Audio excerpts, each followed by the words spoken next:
working from home, but everybody's like super, super, nobody's going out and about. Like, even last night we did a drive-in movie in the backyard, put up like a sheet and a projector, and we watched Toy Story, all the neighborhood kids and stuff like that. And it was a lot of fun, but even that, like, everybody's still sitting like spread out, and I don't know, it's just odd. But yeah, they're still taking it super, and the premier has said they have no plans to open up the American border. Like, even if the Trump decides it's okay to open it up, he's like, we'll watch how things go down there, but we're not ready yet for that. I'm super disappointed about that, because I finally got that, that new ID that you have to get, like, so I finally got it. I was like, I don't need a passport because I don't have a passport. So I was like, I don't need one to go. I can go to Canada now, just show my ID, and now I can't go.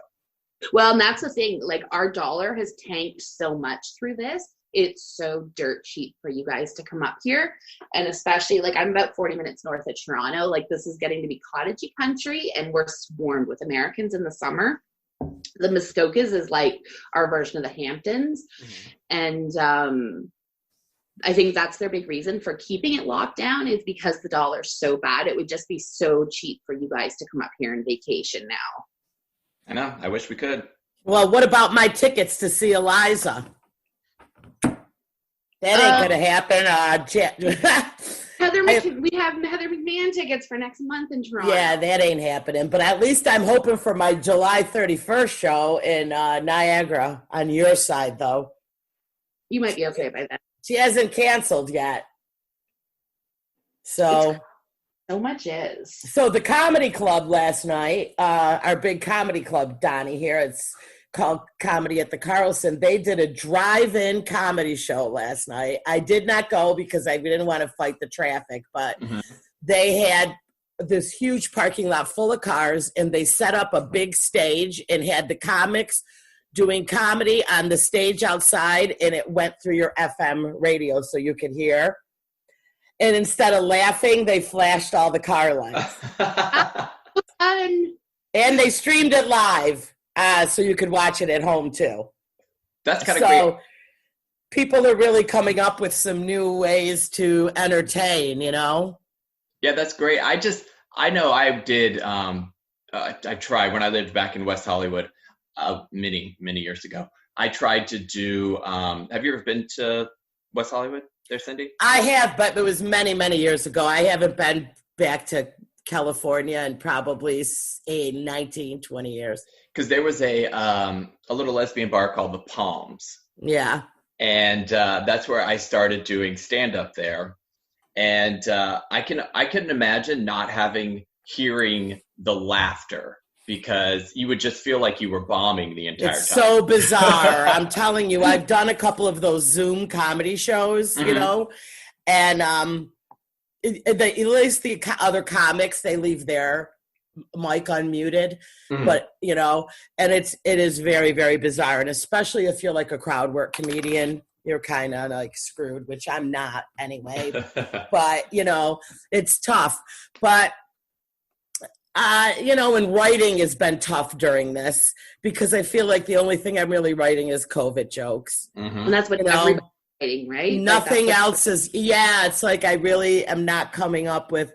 And then I've got some COVID jokes that kind of mix in with some of my regular material. But everyone's like, well, you know, this is a great time. You should be writing. And number one, I'm not quarantined. I'm working more hours outside of the house than I have in ages. And honestly, I feel like I just don't have anything, no material but COVID. And also, I feel like, I mean, it sounds terrible to say, but I think it's like we're getting COVID fatigue. Yeah. I'm watching the news anymore because I just don't care. Oh, it's like I know what's going on. Trust me, I feel it. I'm unemployed right now. I know exactly what is happening. But it's like, it's just watching it every day, day in, day out. But we have to do what we have to do. I mean, I was trying to pitch a show the other day. Won't give all the details away, but it was like have to do with Zoom. And I was like, but by the time it gets made and put out, I was like, are people going to want to actually like relive these moments? You know, Donnie, but I'm telling you, I feel like this is a whole new thing with the Zoom and the online and the not having to gather people, I feel like are going to embrace this more than you think they're not. Because for me, I don't feel like anything is really happening differently because I'm still going to work. I'm still seeing the same people. Really, nothing has changed at work. We're wearing masks, whatever. And then I come home and I try not to leave again till I have to go to work. I mean, I am like, I say, I've been working towards this quarantining. This is when I would thrive, and I still can't quarantine. It's pissing me off. Like, this is my time to shine, and I'm not shining. But I think a lot of people after this is over are going to be like, you know what? I really enjoyed getting to socialize and not leaving. Honestly, if I could do 4 wedding showers a day on Zoom, and oh my God, parties, that would be the highlight of my life. The Zoom wedding shower was the best thing I'd ever done. It's funny because my grandma, she just turned 79 2 days ago, and she's been retired for, 20 years, Air Force, she retired. And this is her entire life before this. She didn't go anywhere. She sat at home. She smoked and ate Pringles. But now that she can't leave the house, all she wants to do is leave the house. I'm like, what is going on? She's like, I can't be. But she also lives in Georgia. It's that Southern mentality that we're seeing of these like Floridians and stuff. It's like, she's like, I am told not to leave the house, so now I need to leave the house. It's like, what are your whole life has been quarantined, and now that you need to stay home, she's like, all I can do is just go out of the house. I said that to her the other day. That's all I want to do is go to a bar and dance. I haven't been to a bar to dance in years. That's all I want to do right now. Not me. All I want to do is quarantine, damn it. Give me my time. Give me my time to quarantine. At one point, I thought, God damn it, COVID, take me. I'm ready for COVID. I'm tired. But, yeah, it's been crazy. So, Donny, what's going on with you? What are you going to working? Let's discuss, your various. My various plans right now. I'm still doing the weekly iHeartRadio show with Rob. Okay. Shooter. It's called Naughty But Nice. Naughty But Nice. Where can people follow you? They can find the show on like iTunes and all that stuff. You can follow me on Instagram, Dating Donny. Dating Donny, that's right. Yeah, this is something I actually haven't talked about publicly yet, but the TV show that I was doing, the daily entertainment news show, Celebrity Page TV. Yep.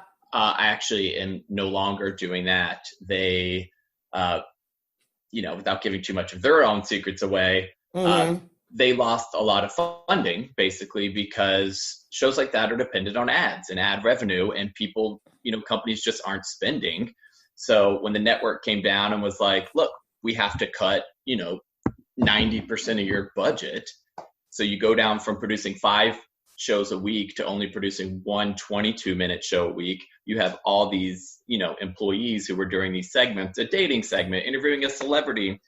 You can only fit so much into 22 minutes. Right. And so I lost that job just the other week, which was sad because it was weird because I had busted my ass living in New York City and struggling for so many years. Finally, things were going good. I was on a syndicated national, TV show. Right. I was on a, iHeartRadio, which is, it's huge. People know iHeartRadio. It used to be Clear Channel, so people don't know they changed their name, but their radio stations are in everywhere. I mean, they even have it up in Canada. Do up? It's all over the world. Yeah, and it's like, so I was doing so great, and I was thriving, and I was making more money than I've ever made in my life. And then it was kind of all taken away from me in one fell swoop. And I was like, holy shit, now I have to, I have to rethink life, and I have to think about what's going on. And because the truth is, here in New York City, we don't know what's going to happen. I think it's different because we're so densely populated. We're on top of each other. The thought of me getting on that subway and riding with thousands of other passengers right now doesn't really excite me. And it doesn't make me like feel good about getting back to some sort of normal. And when you open a bar, bars make money by being crowded. Yeah. I make money by having, I work at a gay bar, having lots of gay guys in that bar giving me dollars. Like, that's how I make money. If 25% capacity, you're looking at, that's 20% income. Yeah, you're looking at math hit. It's nothing. And so you're looking at doing better on unemployment, sweetheart. Yeah, and that's what's scary because and I think I'm going to say this, like, there's a misconception about, those of us who are on unemployment right now, because people are like, oh, you're on unemployment, don't worry. It's like, I don't feel good being on unemployment. I don't know. Like, I've worked my entire life, and I don't know if that's my, Southern upbringing and, raised by a single mom I've always had multiple jobs. And this is the only time I have ever claimed unemployment my entire life. And it's by no choice of mine. And so it's like, I don't feel good about being on unemployment, but also unemployment ends. There is an end date. Right. So it's like, I don't know what's going to happen after that end date. Hopefully they will extend it till at least September, where you can still get that $600 bonus for especially people that live in the states where, like you and restaurant workers, that you can't go back and make less. You can't make your rent. You can't. Yeah. You can't. No. So the bottom line is, who's going to be the sacrificial lamb that goes back and loses their unemployment? Well, until that's going to be the issue for everybody that's working in any type of business, where someone's got to go back. Someone has to sacrifice a quarter of their pay, of their unemployment, to make less than they were making. And it's not fair. It's not. And especially for someone like you, Donny, you've got to pay your rent. It's expensive. And you're going to go back to bartending and you're going to make $200 a week, if that. I mean, especially if you're only, let's say, what are you going to do? Open 4 till 8? There's no way. Yeah, I mean, I could get an OnlyFans account, just, switch to porn. There's a niche market for me. Trust me. Absolutely. This whole how's it go? OnlyFans. Okay, so I have not taken a deep dive yet, which I've been meaning to. But I'm thinking, like, during COVID, holy shit, a lot of these girls are making out like bandits. And I'm like, the cam girls have to be killing it right now. I have a friend who used to be a cam girl, and she stopped a year ago, and she was like, she was killing it then. Now she'd have been, really, honestly, what else do they have to do? I have a friend that's selling dirty socks for $200 a pair. Do you think people want dirty socks more during COVID than before? Well, her issue is she had gastric bypass surgery and lost 140 pounds, and nobody wants her socks now. Oh, they want the fatties? They wanted the heavy girl socks. They don't want her socks. Call me. Call me. I will ship my fatty girl socks to anyone that wants. He's like, that was like major money a month I was bringing in, and now nobody wants the damn socks. We're like, Amanda, just put up the heavy pictures. Like, nobody needs to know. Hello? You got to get creative in this time. But I've actually been thinking of, all right, well, maybe I go back to school. Maybe I take this time to, it's like, because if I'm unemployed, I will qualify for some grants, and you can do it all online now. Yeah. And so it's like, maybe I use this time to kind of pivot and think about what's next, because those of us who work in the entertainment industry, we know this is not a sustainable life forever. Not forever stuff. Yeah. In entertainment, you need that's more of a security of, like, maybe some type of a pension or even health insurance. I mean, all of that stuff, because you are a private contractor. Yeah. Well, and I think this whole COVID thing has really been a slap in the face to everybody, that things can just change in the snap of a finger. Like, you just always think it's there. Like, I have a career, I have a job, I have a house, everything. Like, I plan out, I'm smart, and it can just change in a flash. Like, well, this is not something anybody would have ever prepared for. But Donny is, trying to make it in any type of show business, right, Donny? Whether you're producing, you're writing. I mean, you kind of wear a lot of hats too, Yeah, I do. Which does help you. Like, your door, you know what I mean? The door is a lot more open because you're just not an actor. You're just, you know what